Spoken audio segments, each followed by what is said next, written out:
back to TBHS Podcast for Football with episode 5 of Coach Talk today.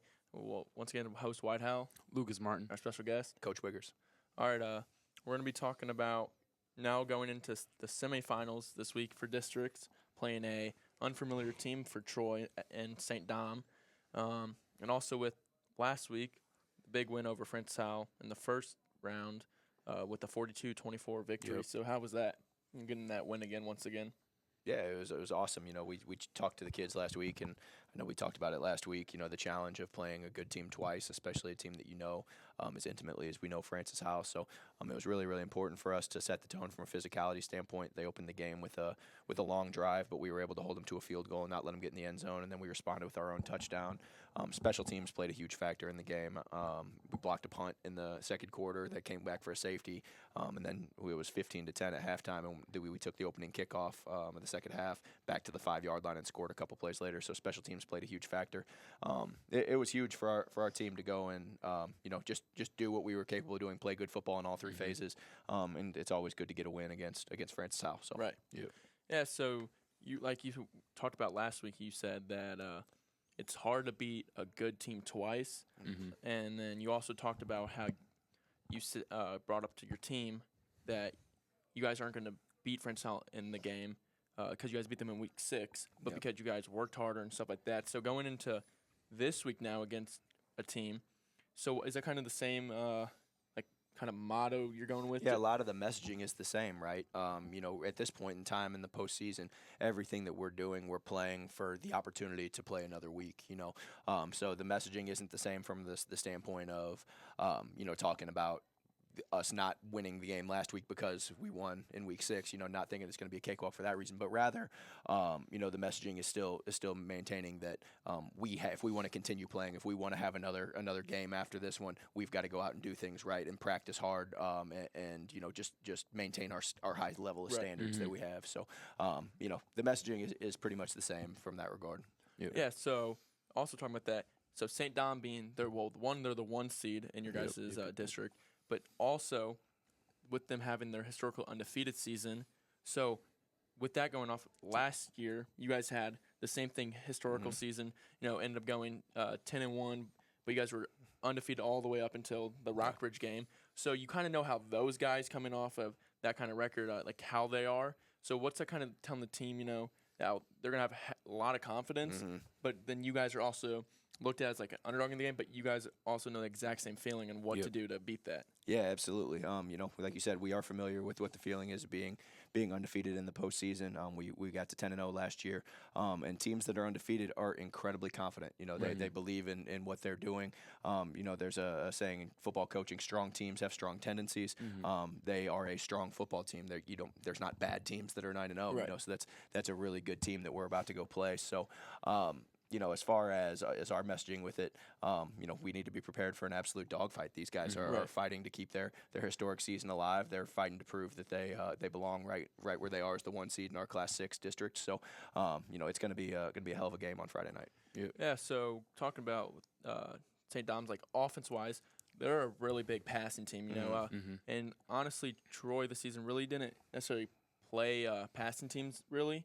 Besides against West that passed a lot during you guys, but so how's that kind of switching up from playing a team that ran a lot like against how they were running a lot, and then now you're switching that whole around. Now you're going to play a team that is a very heavy passing team. Yeah, I don't really know. I maybe push back on that a little bit that we haven't seen many teams that throw the ball. I think, whenever teams look at us from a defensive standpoint and they're trying to figure out their game plan, a lot of them do try to throw the ball whenever they see us, and it has a lot to do with our defensive line. Right. We've got a really stout defensive line, and Talon playing the middle linebacker spot behind. As of right now, 10 games in, we're only allowing 3.4 yards per carry, which is a really stout number. We're not allowing teams to have a lot of big explosive runs in the run game and forcing them to throw it. So as far as St. Dominic is concerned, their quarterback is special. He's a very, very good player. He moves well in the pocket. He's got a great quick release. He's accurate. He's got a big arm. He's a really good quarterback. I believe he's got a Division I offer. He's got multiple college offers. He's a really, really good quarterback, potentially the best we've seen all year. So it's going to be a huge point of emphasis, taking care of the pass game, making him uncomfortable. Those are going to be things that we're going to try to accomplish this week. Yeah, Lucas. How does it feel? You were talking about talent. How does it feel him getting is it all-time tackles? Yeah, career. Mm-hmm. Yeah, how does that feel like just in the locker room or that environment whenever he actually got that record? Yeah, Talon has earned this over the course of a 4-year period. It's those types of records don't happen overnight. It's a big accumulation of things. What the most impressive thing about Talon is that he stepped in as a freshman and played started at linebacker for the second half of the season.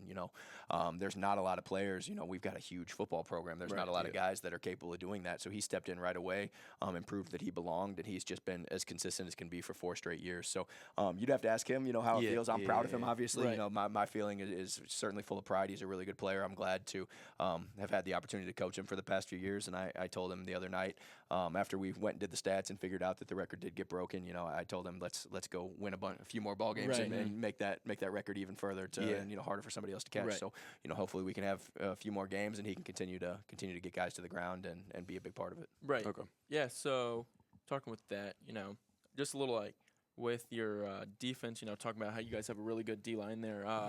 So are you guys be a really heavy emphasis this week on getting to that quarterback with them being such a heavy passing team? Yeah, I'm not going to give away any plans or anything like that. Right. But yeah, I mean, we're going to have some stuff to try to get to the quarterback. We're going to have some stuff in coverage. We're gonna come up with a plan that we think is going to put us in position to win. But I'm not going to put anything out there.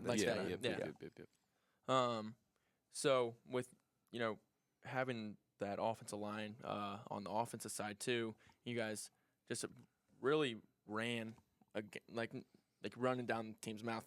I've heard you say that, running down their throat with the ball and stuff like that. So what is that, knowing that no matter what, even if you play a team like St Dominic, stuff like that, that's going to try to do that, but you guys also really try to control the time because you guys have running, you guys really have that locked down on your guys' side. So that if you guys have the ball, you have that chance to control the clock, or you've also seen, Carter or Chris, take off and make those huge runs kind of thing. So, how does that feeling that that you still have that side on your guys' offense? Yeah, absolutely.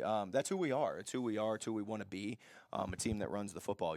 I'm glad you mentioned that there were times that we broke off big runs too, because there's some offenses that you see that'll hand the ball off and they'll get 3, and then they'll let the play clock grind down to 5 seconds and then get 4. And I think that while we are a team that runs the football, that's not necessarily our identity. We create explosive plays in the run game. Big. We've got 2 backs. Carter's over. I don't know the exact numbers. Carter's over 1,000 yards. Chris is just shy of 1,000 yards. Carter has 24 touchdowns. Chris has 21. It's those guys are, they're not your typical just put your head down and get your 4 yards and then go to the ground. These are guys that our schemes are designed to try to get them to the second level, get them one-on-one matchups with safeties and corners. And we've got a couple guys, Chris will make them miss and Carter will run through them. So it's our identity. We feel like winning football games at this point in the year in the playoffs in November, you have to be able to control the line of scrimmage. On offense, we run the ball really well. We control the line of scrimmage. On the defensive side, we work really hard to be a stout run defense. We feel pretty confident usually that the team that runs the ball better is going to be the team that's going to win. So we're hoping that trend will continue and we can continue to have the success in the postseason. Yeah. So also talking with that offense, how you're talking about known for the explosive plays, we've seen now Troy, who was predominantly, you really didn't see pass plays coming out of their offense really, but now you're seeing during the thing that we're seeing big explosive pass plays through the air now. So it's kind of everybody was always oh, Troy runs the ball, Troy's going to get this, but now we're seeing that you're going to have to worry about passing, big passing play out of them. So, how does that know? Now you are seeing you guys have both those open now, having a pass or run. Yeah, it's ebbs and flows, right? We're a team. We don't try to hide that we primarily try to run the football, but what we have been able to do is use the play action to set up explosive pass plays. So that keeps safeties honest over the top. If those guys are going to be super aggressive and get into the run fit, we're going to try to take advantage and throw it over the top. We've got a quarterback with a big arm. He's getting more and more comfortable every single game. Now, he's played almost a full season now as a sophomore. So, he's getting better every single week. We haven't asked him to drop back and throw the ball 20, 30 times a game. We're throwing it, 8 to 15 maybe. It just kind of depends on the flow of the game. We've ran the ball quite a bit down the stretch here because we've had success. And but we are we pick and choose our opportunities and try to take what the defense is going to give us. So you everything? going up against St. Dom, you guys haven't ever played them. Like, is that like going into the game, you don't really know what could happen? Like, just player against player type of thing? Yeah, as far as matchups and those types of things go, we've never seen these guys, up close. So we just have to really trust our eyes and trust what the film says. Yeah. And the film says that they're a 9-0 football team. We're Right. going back and looking, and I think they've only allowed 2 or 3 rushing touchdowns all season. So something's going to have to give on Friday night. Right. Either those guys are going to continue to be a stout run defense, or we're going to have success. Yeah. So I don't know exactly what it's going to look like. There's always the unknown. That's why we play the game, right? Yeah. But we are very excited about the opportunity to go match up with them. They're a 9-0 football team, and we want to prove that we're right up there with 9-0 football teams and go get a win. So. Yeah, so you saying that they only gave up 3, so it's really going to be a who wins that line of scrimmage at the end of the night, and you preach about that we have to go out there and win that side of things. So, is that just going to thing you're just going to keep like emphasizing to your line and just in general, like everybody that you guys have to win each down against them? Yeah, win every down, win the line of scrimmage. That's how you win football games, Right. man. I know the running backs and the receivers and the quarterbacks; those guys get all the attention. The ball game, the majority of the time, is won in the trenches. So we spend all offseason building those guys up, getting big Right. and strong, and putting a bunch of weight on our back and squatting it on Tuesday mornings at 5:30 in the morning. So it's a long process to try and get to where we are today. Right. We really really like our guys up front, and we hope that they'll be able to pave the way and help us win games. All right. So. Everything? I feel like everything was covered. Yeah. Cool.